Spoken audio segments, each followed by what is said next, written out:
This presentation is designed to discuss and promote the use of a student-centered approach in the classroom. I applaud educators already using such an approach.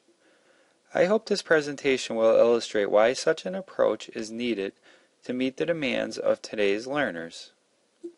The fact that problems with our educational system are discussed on the national level tells us there are some serious issues with the current system. I agree there are many issues such as revenue disparity between school districts. But again, as educators, we need to focus on what we can control. I want to compare boomer traits and gamer traits, or specific differences that demonstrate why there is a need to use a different approach to educate gamers. Boomers believed in a top-down, team-based structure, while gamers feel there should be a level playing field for all. Gamers' learning styles are suited towards informal instruction, and they are self-directed learners. Boomers gain knowledge from formal instruction and prefer a structured environment. Boomers tend to be individualistic and want to do things on their own. Gamers are sociable and want to learn through collaboration with peers or teachers. Gamers grew up using technology and have been self-educating themselves by accessing the enormous amount of information made available through technology. Gamers are used to seeking out information, learning from peers, and exploring on their own. Boomers relied on books and authority figures to gain knowledge. Gamers use trial and error methods to solve problems, and they are resilient. They are used to having freedom to pursue the best way to solve problems. They are confident and place a focus on results and not the steps taken to achieve the results. Today's learners don't view the teacher as the grand sage in a classroom suited to meet boomer styles can't meet gamer styles. Today's learners need teachers to guide them on their learning journeys. The student-centered approach places teachers in this role and uses methods best suited to meet gamers' learning styles and preferences. Student-centered learning is a broad concept and can have different meaning to different people. The term has been associated with flexible learning, experiential learning, and self-directed learning. The concept has been refined to push for a change from expert teacher to the student learner. As far back as the 80s, it was becoming more and more apparent that the expert teacher approach was causing students to become apathetic, passive, and bored.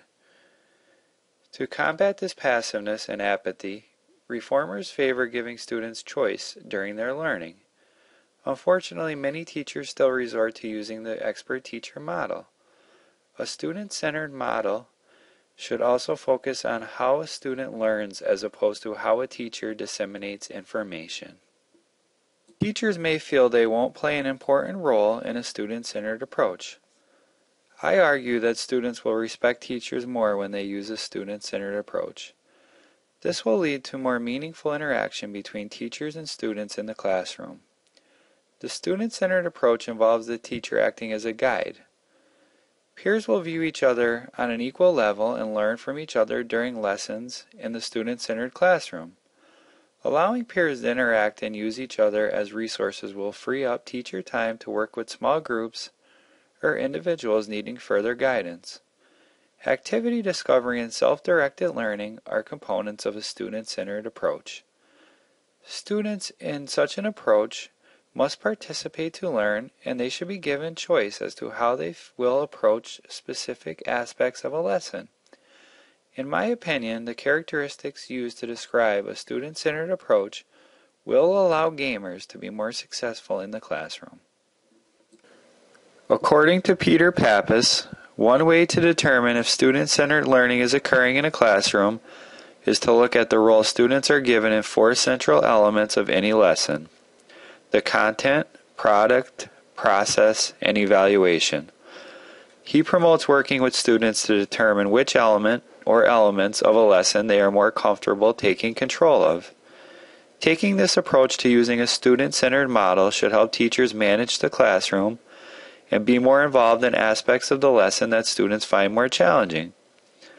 Teachers will be more effective in this approach if they take the time to get to know their students' backgrounds and interest.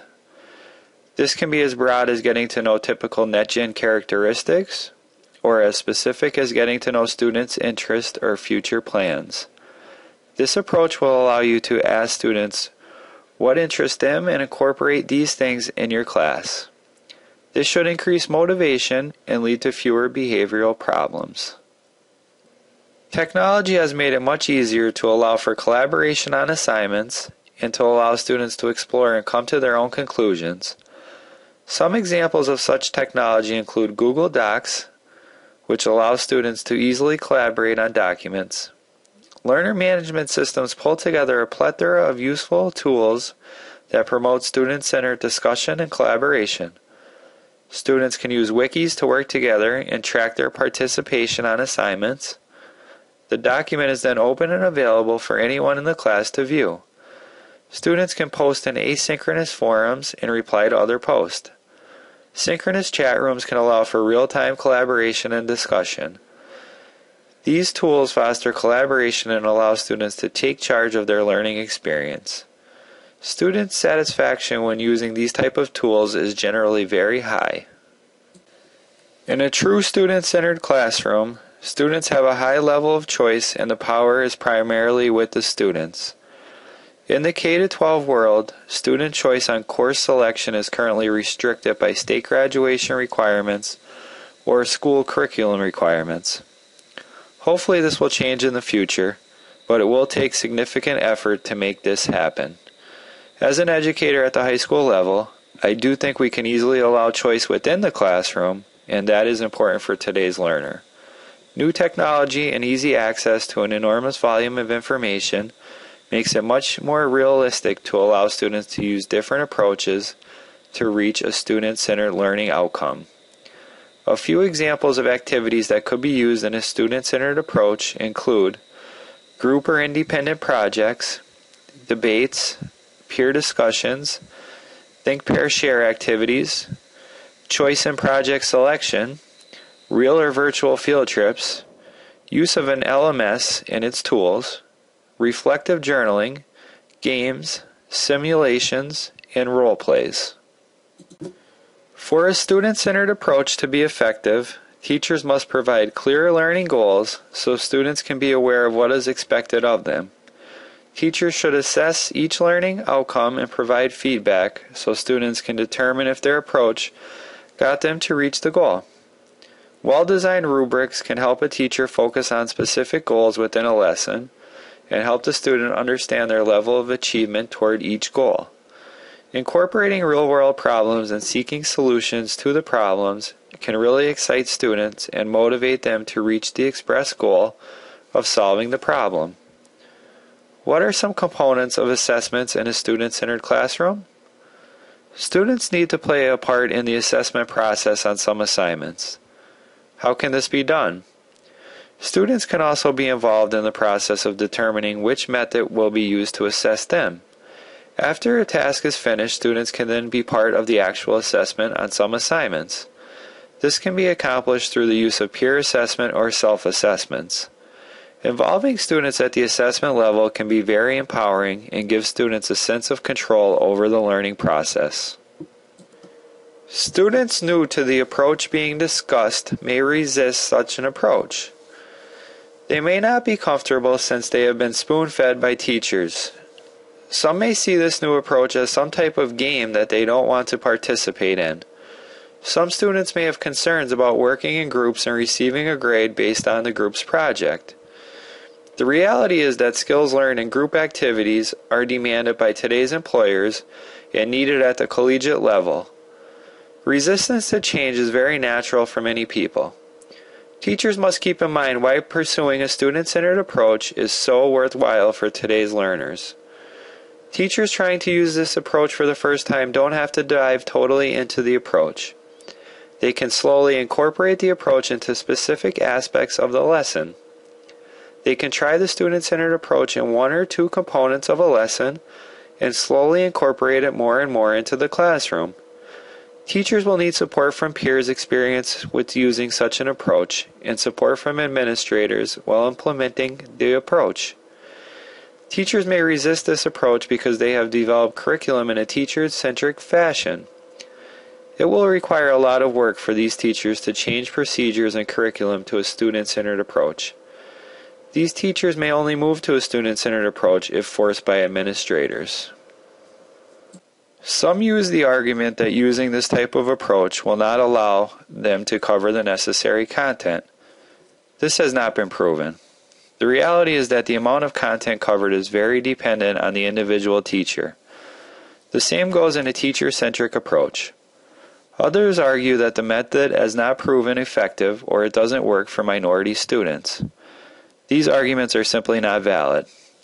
Results from numerous studies are demonstrating that the student-centered approach is leading to measurable increases in achievement. The results also show student-centered learning has improved attitudes towards learning and increased persistence at achieving goals. Students in minority groups have done better in many studies and have responded positively to the use of the approach. Students retain the content longer when they are given the opportunity to explore and learn in a student-centered approach. The approach discussed throughout this presentation meets the needs of NetGen learners. The teacher-centric approach doesn't address these needs. Teachers need to become educated and understand NetGen learners. Teachers must be willing to become aware of NetGen learning styles and preferences. To do so, teachers could participate in classrooms or courses designed to meet NetGen learner needs. To improve our educational system, educators must meet the needs of our learners and not expect the learners to simply meet our demands. We must work with today's learners in a cooperative manner and help them develop the necessary skills to compete in today's global world. The student-centered approach empowers students by giving them control. This leads students to take more responsibility for their learning and enables them to meet goals such as remaining in school to graduate, succeeding in college, or thriving in the contemporary workplace.